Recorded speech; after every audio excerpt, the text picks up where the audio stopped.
kewajiban kita meyakini kehendak Allah Subhanahu wa taala. Apabila Allah sudah berkehendak, maka tidak ada satu makhluk pun yang dapat menghalangi.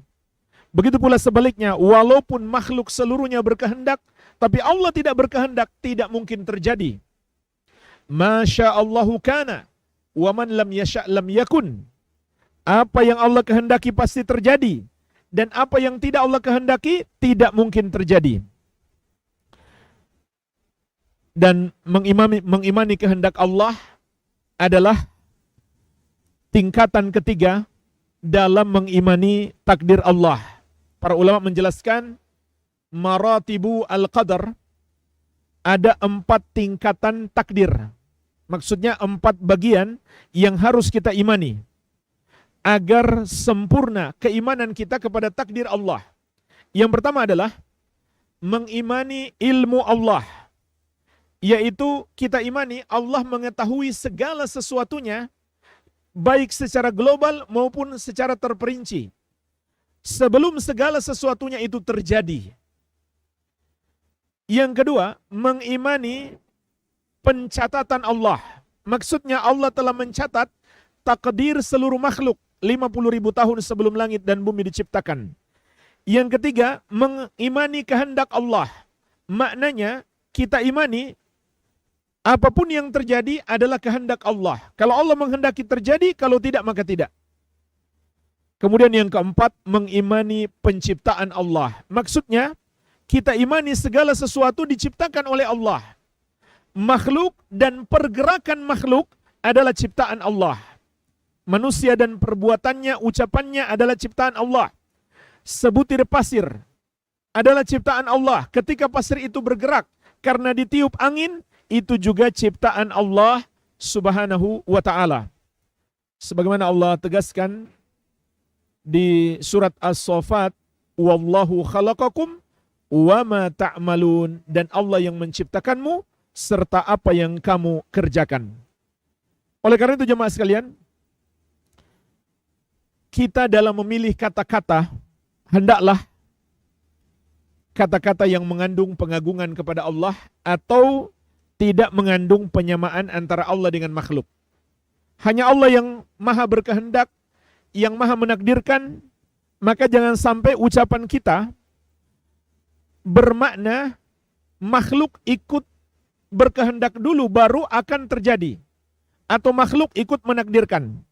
Makanya ada pembahasan khusus disebutkan juga oleh Al-Bukhari dalam Sahih atau dalam Al-Adabul Mufrad, babu qauli rajul masya Allah wa syi'ta, bab tentang ucapan seseorang sesuai kehendak Allah dan kehendakmu. Maka ini tidak dibolehkan, sebagaimana dari Ibnu Abbas radhiyallahu taala anhuma, qala rajulun lin Nabi sallallahu alaihi wasallam, seseorang berkata kepada Nabi sallallahu alaihi wasallam, masya Allah wa syi'ta, sesuai kehendak Allah dan kehendakmu. Qala, maka Nabi sallallahu alaihi wasallam mengatakan kepadanya, ja'alta lillahi niddan, apakah kamu hendak menjadikan aku tandingan bagi Allah? Masya Allah wahdah, sesuai kehendak Allah yang satu saja. Hadis ini juga diriwayatkan oleh Ibnu Majah dan yang lainnya. Maksud hadis ini jamaah sekalian, seseorang tidak boleh mengatakan sesuai kehendak Allah dan kehendakmu, masya Allah wa syi'ta. Karena dalam bahasa Arab itu maknanya, walaupun Allah sudah berkehendak, tapi kamu belum berkehendak, belum akan terjadi. Jadi harus sama-sama berkehendak dulu baru terjadi. Tentu ini keyakinan yang batil, bahkan kufur. Itu mengandung penyamaan antara Allah dengan makhluk.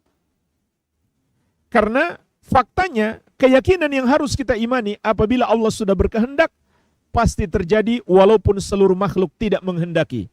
Begitu pula sebaliknya, walaupun seluruh makhluk menghendaki, tapi Allah tidak berkehendak, tidak mungkin terjadi. Masya Allahu kana, wa man lam yasha' lam yakun. Apa yang Allah kehendaki pasti terjadi, yang tidak Allah kehendaki tidak mungkin terjadi. Makanya, kalau kita ditimpa musibah, juga dianjurkan mengatakan, qaddarallahu wa ma syaa fa'ala. Allah sudah menakdirkan, dan Allah melakukan apa yang Dia kehendaki, walaupun kita tidak menghendaki. Jadi jemaah sekalian, ini juga bagian dari keimanan kepada takdir Allah. Tapi ingat, ini bukan alasan bagi para pelaku dosa. Mereka mengatakan, saya berbuat dosa ini kan kehendak Allah. Kita katakan kepada mereka, betul itu kehendak Allah. Tapi kehendak Allah itu ada dua. Kehendak kauniyah, kehendak takdir, dan kehendak syariat. Jadi walaupun kamu sudah bersesuaian dengan kehendak takdir, tapi tidak bersesuaian dengan kehendak syariat, maka berdosa. Membunuh jiwa, itu kalau terjadi, itu takdir Allah. Kebaikan dan keburukan adalah takdir Allah. Jangan kita bilang, Allah menakdirkan baik, setan menakdirkan buruk. Tidak. Semuanya takdir Allah, setan pun takdir Allah. Tetapi dalam syariat Allah menyalahkan setan. Allah menyalahkan pembunuhan. Jadi walaupun sudah sesuai dengan takdir, sudah sesuai dengan kehendak Allah kauniyah, tapi tidak sesuai dengan kehendak Allah syar'iyah, maka tidak dibolehkan. Kemudian kita katakan juga, betul, kamu melakukan dosa takdir Allah. Tetapi kamu juga diberikan kemampuan memilih. Sehingga kamu pun pantas disalahkan. Sedangkan Allah tidaklah pantas untuk disalahkan. Karena semua perbuatan Allah baik. Sedangkan keburukan ada pada apa yang Allah takdirkan, bukan pada perbuatan Allah. Jadi, manusia yang berbuat dosa berdasarkan pilihannya. Sehingga dia pantas disalahkan. Oleh karena itu jemaah sekalian, dalam syariat, jika ada orang yang berbuat dosa karena dipaksa oleh orang lain, maka dia enggak berdosa. Bahkan dia berbuat kekufuran sekalipun.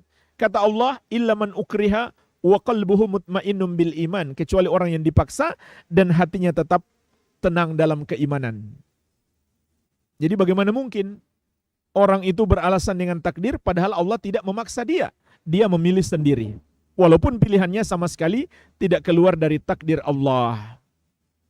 Kemudian juga kita bisa mengatakan kepadanya, sebelum kamu melakukan maksiat, apakah kamu sudah mengetahui apa kehendak dan takdir Allah atasmu? Kan belum tahu. Kita nggak akan mengetahui apa kehendak Allah bagi kita atau takdir Allah atas kita kecuali setelah terjadi. Sehingga ketika kita melakukan perbuatan maksiat itu, kita betul-betul memilih. Allah tidak memaksa kita, karena kita pun belum tahu apa takdir kita. Oleh karena itu, orang yang berbuat maksiat pantas untuk bertanggung jawab, untuk mendapatkan hukuman atas dosanya. Makanya diriwayatkan, ada seseorang yang mencuri di masa Umar bin Khattab radhiyallahu anhu, lalu dia nggak mau dihukum, nggak mau dipotong tangannya. Maka dia beralasan dengan takdir. Wahai Amirul Mukminin, saya mencuri sudah takdir Allah. Maka Umar menjawab, aku pun akan memotong tanganmu dengan takdir Allah. Jadi, betul maksiat itu adalah takdir Allah, tapi pelaku maksiat tidak boleh menjadikan itu sebagai alasan untuk berbuat maksiat. Berdasarkan alasan-alasan yang telah kita sebutkan.